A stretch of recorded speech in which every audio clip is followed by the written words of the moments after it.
paso hacia el sepulcro, rememorando tu pasión con fervor y penitencia. Has derramado tu sangre, entregando salvación,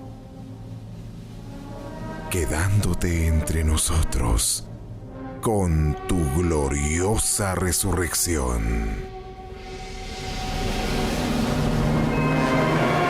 Semana Santa al máximo.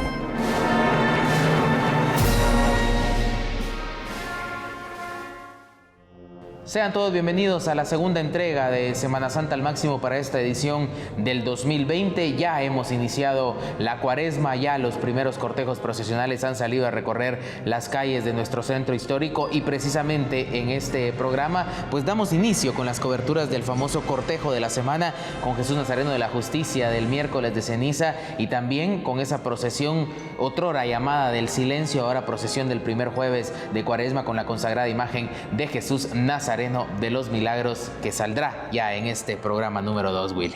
Así es, Luis, ya inicia a converger todo el material de las coberturas que realizaremos en cada cortejo procesional de la ciudad capital, en la antigua Guatemala, con el segmento del cortejo antigüeño, asimismo Cuaresma en Misco, los cortejos de allá del municipio de Misco, y también devoción infantil, que ya están próximas a salir las procesiones infantiles, Luis, pero muy contentos ya de iniciar con esta segunda entrega de la edición 2020 de Semana Santa al Máximo. Así es, Willy, la verdad es que muy contentos para iniciar este segundo programa de la edición 2020 de Semana Santa al Máximo, y lo vamos a hacer con uno de los segmentos que se estrenó para esta edición. En la primera entrega pues conocimos un poco del aporte musical, de su trayectoria del maestro Wilber Hernández, y para esta segunda edición pues es el turno del maestro Luis Pirir de la banda Sacra Armonía. Acá inicia Semana Santa al Máximo.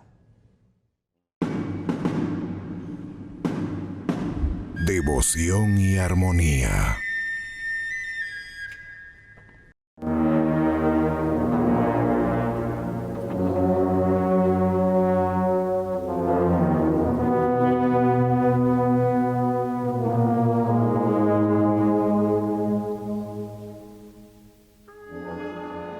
Recuerdo yo que en quinto primaria, siendo acólito de la parroquia, llegaba ahí a la parroquia a asistir al padre Julio González Ellis, llegaba el padre Cristóbal Ramírez.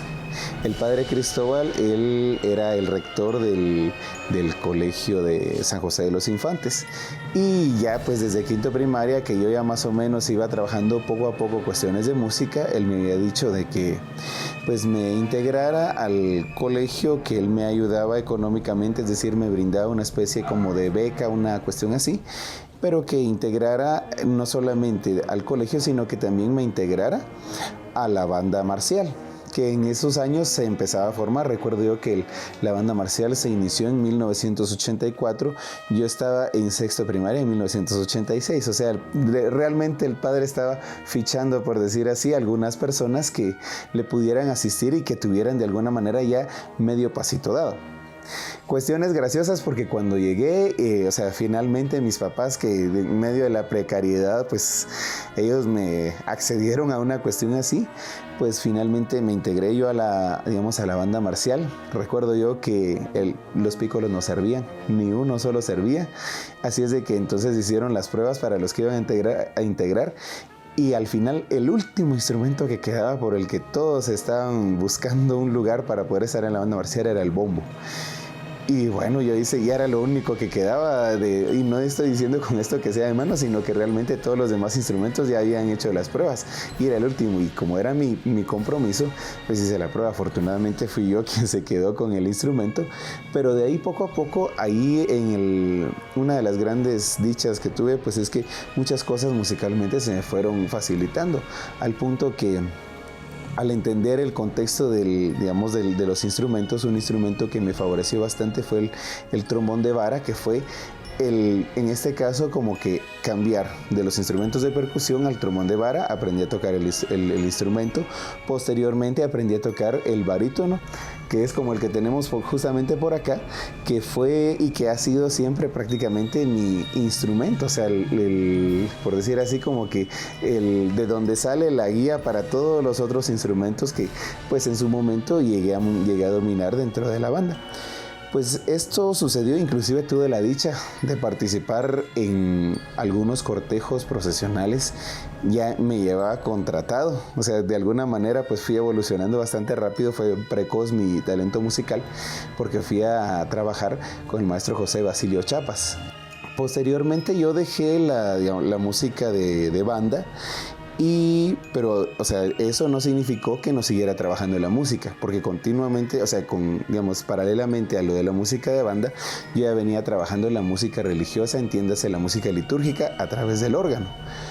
Recuerdo muy bien que mi primera marcha, y que es seguramente, tal vez diría yo, la que más atesoro con mucho aprecio, que no tiene ni siquiera una dedicatoria específica para una imagen en sí, sino más bien para un momento, y ese momento se fija en el momento incluso de otra obra de arte que yo tal vez estoy abusando, pero que de un eminente maestro del arte visual como lo es el maestro Miguel Ángel a través de su obra La Piedad, porque o sea, justamente mi marcha lleva ese nombre, y dentro de ese contexto me enfoco justamente en el momento en que María Santísima tiene el cuerpo inerte de su hijo, y que en ese momento tan trascendente, pues seguramente muy dramático, y que seguramente muchas personas lo hubieran evitado, pues ahí estaban los dos personajes centrales de la salvación.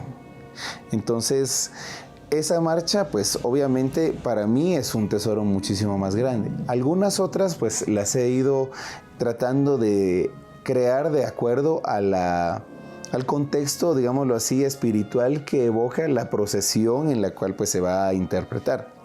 Más o menos tengo yo al tanto, y creo que todavía me excedo un poco con decir de que son 10 marchas las que he creado. A eso también le sumamos el montón de música que al principio mencionaba, un detalle de que a veces la música está, sin embargo no está bien, y es de que a veces dentro de la música fúnebre hay que recordar que muchas veces antes no existían las fotocopiadoras. Entonces los copistas tenían un trabajo arduo, hacer a mano, copia por copia, papel por papel para cada músico. Pero cuando hacían eso muchas veces omitían una nota, un silencio, un compás, y a veces inclusive a la hora de la interpretación, así como que nosotros lo podríamos mencionar, tenía sus faltas de ortografía que sí le cambiaban el motivo musical a la hora. Tuve todavía la dicha de participar como músico de banda, o sea, no como director, con José Basilio nuevamente, que incluso fuimos un Viernes Santo con la Soledad del Calvario. También tuve la dicha de participar con el difunto Peruchío, que le decían el maestro Carlos González, que por muchos años llevó la banda en Jueves Santo, ahí con Jesús de Candelaria. Trabajé con Wilber, incluso trabajé, no sé si fueron 1, 2 o 3 años, no recuerdo bien. Y pues ya, ahí trabajando con Wilber, yo tomé la decisión de armar mi propio grupo, y eso fue un Martes Santo del año 2002, que debo mencionar que una de las personas que me abrió el espacio para poder servirles y apoyarles fue Víctor Camposano, quien en ese entonces fue el bateador emergente, es decir, el encargado de momento de la actividad de Jesús de la Indulgencia. También aquí en Santa Ana, en la zona 5, que por cierto fue de los primeros lugares en donde pudimos servir, y aún continuamos sirviendo, porque aún en estos días y con lo desgastante todavía seguimos participando el Sábado Santo en el cortejo del Cristo Yacente. Recuerdo bien que en el 2006 iniciamos a trabajar con Jesús Nazareno de la Buena Muerte, recordando que tanto Javier Barrios, el actual presidente, y recordando también al entonces encargado general, que era el profesor Edgar Vallejo, que la gloria de Dios esté, a quienes pues obviamente siempre los tengo en mi memoria, y como también con mi gratitud precisamente por abrirme ese espacio. Posteriormente ya empezamos a trabajar al mismo tiempo que surgieron las oportunidades de trabajo con la Cofradía de los Siete Dolores en Santo Domingo y con la Dolorosa de la Candelaria. Y pues posteriormente otro de los espacios que se fue abriendo también fue con la Dolorosa de San José. De ahí pues que hoy en día mucha gente pues nos contrate, pues gracias a Dios que tenemos la oportunidad nosotros de servir y servirles bien.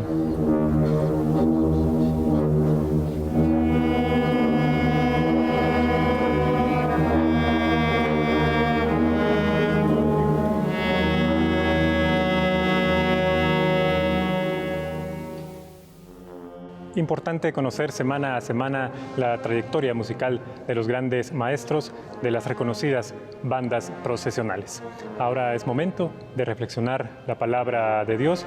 Como cada domingo de Cuaresma, le damos la bienvenida al Padre Eric Alvarado de Catedral Metropolitana.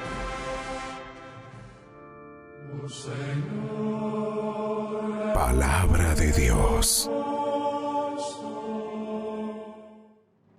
Queridos hermanos y hermanas, estamos ya en lo que llamamos nosotros el sábado después de ceniza. Recordemos que la semana empieza con el domingo y entonces será hasta mañana que empezaremos el primer domingo de Cuaresma y luego continuaremos con el primer lunes, primer martes, así hasta llegar al primer sábado para después tener el segundo domingo. Entonces, en este domingo nos habla la palabra de Dios de las tentaciones de Jesús. Este evangelio y el que escucharemos la próxima semana serán dos evangelios que siempre se repiten independientemente del ciclo. Ahora estamos en el ciclo A y entonces la liturgia nos presenta siempre las tentaciones de Jesús.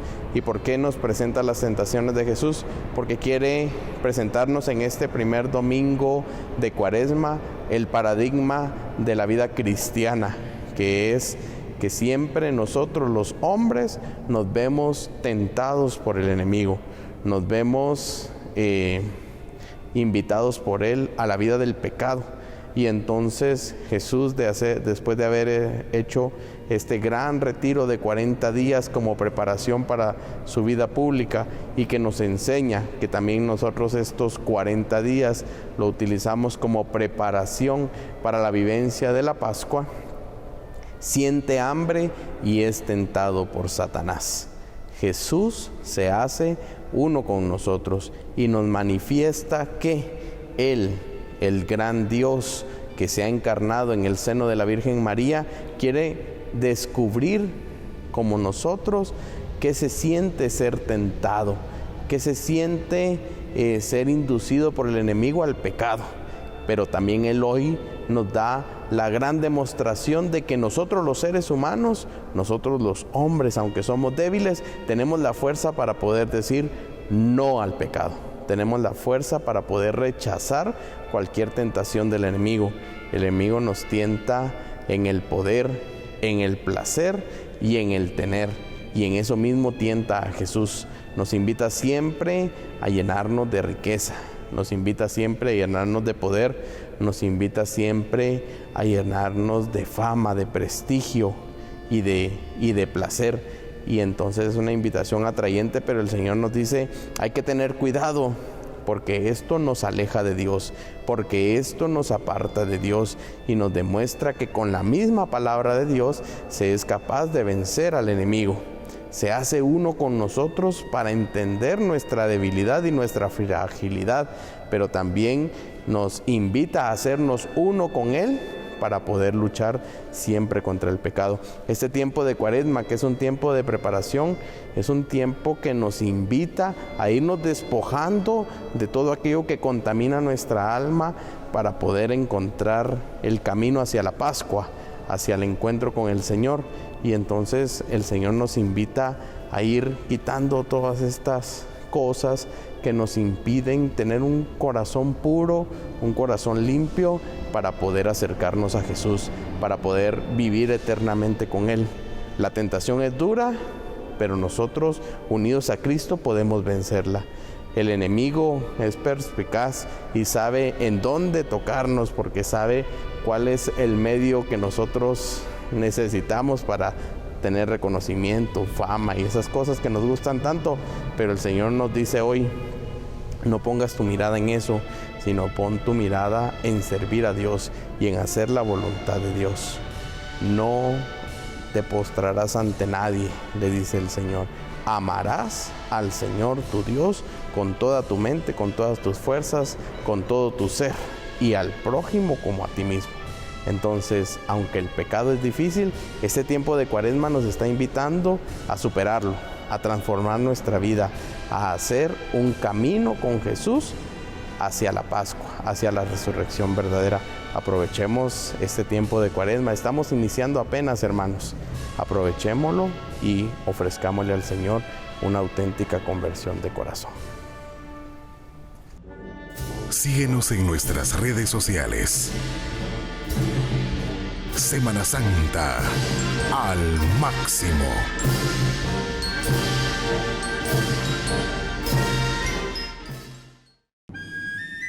Ya volvemos.